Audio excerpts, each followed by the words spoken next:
الحمد لله رب العالمين والصلاة والسلام على سيد المرسلين محمد وعلى آله وصحبه أجمعين أما بعد فأعوذ بالله من الشيطان الرجيم بسم الله الرحمن الرحيم فما أوتيتم من شيء فمتاع الحياة الدنيا وما عند الله خير وأبقى للذين آمنوا وعلى ربهم يتوكلون اللهم صل على سيدنا ومولانا محمد وعلى آل سيدنا ومولانا محمد وبارک وسلم۔ ارشاد فرمایا کہ جو کچھ بھی تمہیں دیا گیا ہے وہ دنیا کی زندگی کی پونجی ہے، اور جو کچھ اللہ کے ہاں ہے وہ ان لوگوں کے لیے جو ایمان والے ہیں اور اپنے رب پر توکل اور بھروسہ کرنے والے ہیں، ان کے لیے کہیں زیادہ بہتر اور پائیدار ہے۔ ان آیات مبارکہ میں دنیا اور آخرت کا موازنہ کیا گیا، اور آخرت کے مقابلے میں دنیا کی تمام تر نعمتوں کو، آسائشوں کو اور راحتوں کو اور ان کے تمام تر اسباب اور ساز و سامان کو متاع الحیات الدنیا فرمایا۔ یہاں کی زندگی کی گزر بسر کے لیے جو جو نعمتیں تمہیں اللہ نے عطا کی ہیں وہ سب یہاں کی دنیاوی زندگی کی پونجی ہے، متاع ہے۔ اس لفظ کے اندر ان نعمتوں کی ضرورت کو بیان کیا اور اس طور پر بیان کیا کہ ان نعمتوں کے اندر کوئی عظمت نہیں، کوئی قابل فخر چیز نہیں، بس ضرورت کی نعمتیں ہیں دنیاوی زندگی کی گزر بسر کے لیے۔ ان کی نوعیت ایسی ہے جیسے کشتی کے لیے پانی، لیکن اس کے مقابلے میں جو آخرت کی نعمتیں ہیں، ایک تو یہ کہ فرمایا وہ بہت بہتر ہیں، کوالٹی کے اعتبار سے، درجے کے اعتبار سے، قدر و قیمت کے اعتبار سے، فضیلت اور برتری کے اعتبار سے آخرت کی نعمتوں کو دنیا کی نعمتوں پر بہت تفوق اور برتری حاصل ہے۔ اور دوسرا یہ کہ وہ ابقا، دنیا کی جس قدر بھی نعمتیں ہوں بہرحال زوال پذیر ہیں، فانی ہیں اور ختم ہو جانے والی ہیں، جبکہ آخرت کی نعمتوں کو یہ خوبی حاصل ہے کہ وہ زوال و فنا سے پاک ہیں۔ یہ عیب دنیاوی تمام تر نعمتوں کے ساتھ لگا ہوا ہے، ہر جوانی کو ڈلنا ہے، ہر عروج کو زوال ہے، اور جتنے بھی نقشے ہیں سب کے اوپر فنا کی فضا طاری ہے۔ کل من علیہا فان، جس جس نقشے پر نظر دوڑاؤ، جس جس چیز پر نظر دوڑاؤ، ہر چیز معرض زوال ہے۔ اس کے برخلاف آخرت کی آنے والی زندگی کی تمام تر نعمتیں وہ ابقا، ہمیشہ ہمیشہ کے لیے ہیں، باقی رہنے والی ہیں اور زوال و فنا سے پاک ہیں۔ دوسرا مضمون جو ان آیتوں میں ہے، دنیا اور آخرت کے اس تقابل کے بعد دنیاوی اور اخروی ان نعمتوں کے تقابل اور موازنے کے بعد یہ حقیقت بتائی ہے کہ اس آنے والی اس عظیم زندگی میں کامیاب لوگ کون ہیں، ان آخرت کی نہ ختم ہونے والی لازوال نعمتوں کے مستحق لوگ کون ہیں۔ کن کو وہ ملنے والی ہیں۔ آگے ان لوگوں کی صفات اور خوبیاں بیان کی ہیں جن کے اندر یہ پیغام ہے کہ آج کی اس دنیاوی مختصر فانی زندگی میں ہر ایک فرد بشر کو اپنے اندر ان صفات کے پیدا کرنے کی محنت کرنا چاہیے کہ جن کے نتیجے میں اس کی دنیاوی زندگی بھی اللہ کی رضا اور اللہ کے خوشنودی کے سائے میں آ جائے گی، اور آگے آنے والی ہمیشہ ہمیشہ کی زندگی کی کامیابی اور کامرانی بھی اس کے لیے مقدر ہوگی۔ چنانچہ 8 صفات بیان فرمائیں۔ ارشاد فرمایا فما اوتیتم من شیء فمتاع الحیات الدنیا، جو کچھ بھی تمہیں دیا گیا ہے وہ صرف دنیاوی زندگی کا سامان اور پونجی ہے۔ وما عند اللہ خیر وابقی، اور جو اللہ کے ہاں ہے وہ بہت بہتر اور باقی رہنے والا ہے۔ للذین آمنوا وعلی ربہم یتوکلون، اس آیت میں 2 صفات بیان کی ہیں۔ ایک یہ کہ وہ صاحب ایمان ہوں، جو لوگ اپنے رب پر ایمان لائے اور ایمان کی دولت ان کو حاصل ہوئی۔ یہ اولین اساس ہے، بنیاد ہے آنے والی زندگی کی کامیابی کی۔ اللہ کی جنت وہ صرف اہل ایمان کے لیے ہے۔ اور دوسری صرف فرمایا جو اپنے رب پر اعتماد اور بھروسہ کرنے والے ہیں۔ تمام تر ظاہری تدبیر کے بعد، تمام تر محنت اور کوشش اور تھک جانے کے بعد اندر سے نظر اور یقین اللہ جل شانہ کی ذات پاک پر ہی ہو، یہ توکل ہے۔ اس لیے فرمایا توکل تعطل نہیں سکھاتا کہ ہاتھ پاؤں توڑ کے بیٹھ جاؤ، بلکہ تمام تر محنت کرو، تمام تر اللہ کی دی ہوئی صلاحیتوں کو استعمال میں لاؤ، اپنی عقل سے سوچو، اپنے ہاتھ پاؤں سے محنت کرو، اور اس تمام تر دوڑ دھوپ کے بعد نظر اس محنت پر نہ ہو، نظر اللہ جل شانہ کی ذات پاک پر ہو۔ اگر ادھر سے منظوری ہوئی تو یہ ساری محنت نتیجہ خیز بن جائے گی، اور اگر اسی کو کچھ اور منظور ہوا تو سارے اسباب ہونے کے باوجود بے اثر رہ جائیں گے۔ یہ توکل جینے کا حوصلہ دلاتا ہے اور ہر قسم کی نفسیاتی الجھنوں میں مبتلا ہونے سے بچاتا ہے۔ اس لیے صاحب ایمان کبھی ڈپریشن کا شکار نہیں ہوتا، ہر آن ہر گھڑی ہر لمحہ اللہ جل شانہ کی ذات پاک پر اس کا تازہ بتازہ یقین، اعتماد، نظر اور توکل رہتا ہے۔ اگر طبیعت کے موافق ہو رہا ہو تو اس پر اللہ کا شکر ادا کرتا ہے، اور اگر طبیعت کے منافی ہو رہا ہو، مزاج کے خلاف ہو رہا ہے، ناگوار ہو رہا ہے، تو صبر کرتا ہے۔ اس طرح صبر و شکر کے اوپر اس کی زندگی چل رہی ہوتی ہے۔ نہ تو پہلی صورت میں اتراتا ہے اور نہ دوسری صورت میں مایوس ہوتا ہے۔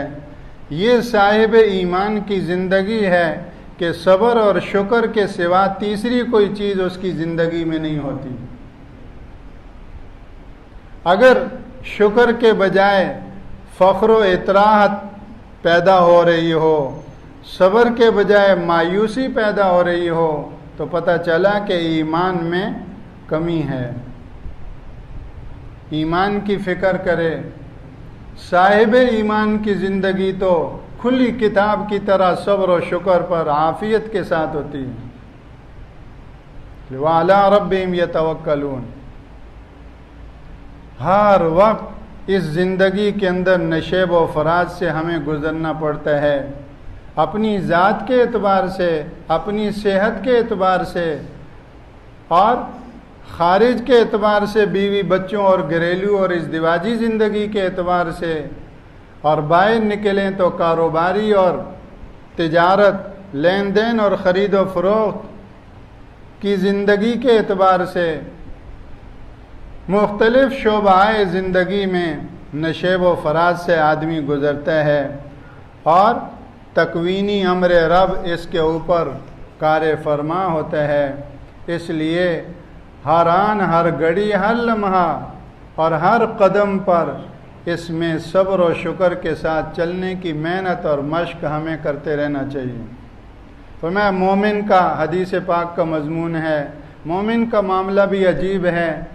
اگر اس کو کوئی خوشی اور عافیت ملتی ہے تو وہ شکر ادا کرتا ہے، تو وہ خوشی اس کو اللہ کے قریب کر دیتی ہے، اور جب اس کو کوئی تکلیف پہنچتی ہے، غضن، تو صبر سے کام لیتا ہے۔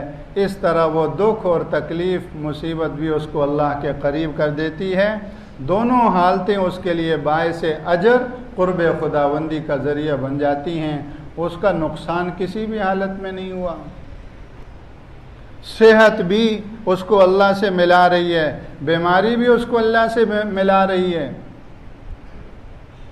ایک صاحب بیوی کے اعتبار سے پریشان کہ بیوی ایسے دق کر رہی ہے اور پریشان کر رہی ہے، تو اپنے شیخ سے مشورہ لیا، تو شیخ نے یہ فرمایا کہ بھائی سب کچھ شیخ ہی نہیں دیتا، بعض مقامات اللہ کی طرف سے بیوی کے کڑوے کسیلے بولوں پر صبر کرنے سے مل جایا کرتے ہیں۔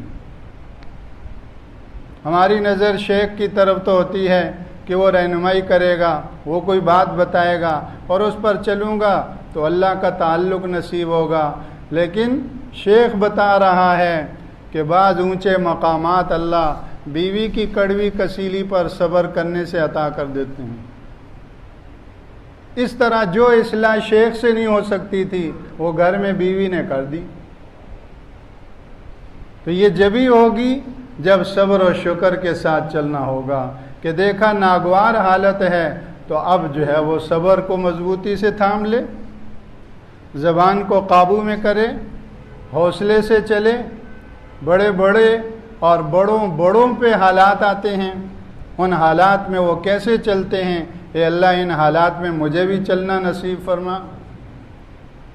فوراً بے قابو نہ ہو، غصے سے مشتعل نہ ہو، بلکہ یہ حال ہے، اب اس حال کا تقاضا صبر ہے۔ وَلَمَنْ صَبَرَ وَغَفَرَ إِنَّ ذَلِكَ لَمِنْ عَزْمِ الْأُمُورِ۔ آپ نے سنا ہوگا بہت بلند درجے کے اہل اللہ میں سے ہیں، اور حضرت قاضی ثناء اللہ پانی پتی رحمہ اللہ، قرآن مجید کے مفسر، ان کے شیخ حضرت مرزا مظہر جان جانا رحمہ اللہ، ایسی لطیف طبیعت کے مالک، لطافت طبع کا یہ حال کہ کسی خادم نے اگر پانی کے گھڑے کے اوپر ڈھکن ٹیڑھا رکھا تو سر میں درد شروع ہو جاتا تھا۔ اتنی لطیف طبیعت، وہ ہر چیز سلیقے سے ہو، قرینے سے ہو، ٹیڑھی ترچھی نہ ہو۔ بعض کے مزاج میں اتنی لطافت ہوتی ہے۔ حضرت مفتی زین العابدین نور اللہ مرقدہ کے ہاں دور دور سے علماء، صلحاء، مسلمان رمضان گزارنے کے لیے، آخری عشرے کے خصوصی اعتکاف کے لیے حاضر ہوتے تھے۔ بڑا مجمع ہوتا تھا فیصل آباد۔ افطاری ہو گئی، کھانا ہو گیا اور برتن لگے، سب کچھ نمٹ گیا، لیکن کانوں کان کوئی آواز خبر نہیں آتی تھی۔ سکون کی فضا، ایسی تربیت اور اتنی محنت۔ حضرت رحمہ اللہ فرمانے لگے ایک مرتبہ چائے کی پیالی وہ پیرج کے ساتھ ٹکرائی تو اس سے کوئی آواز پیدا ہوئی، تو حضرت مفتی صاحب نور اللہ مرقدہ کے چہرے کی طرف دیکھا گیا تو چہرے پر ناگواری کے اثرات ظاہر ہوئے کہ اتنی آواز کیوں پیدا ہوئی۔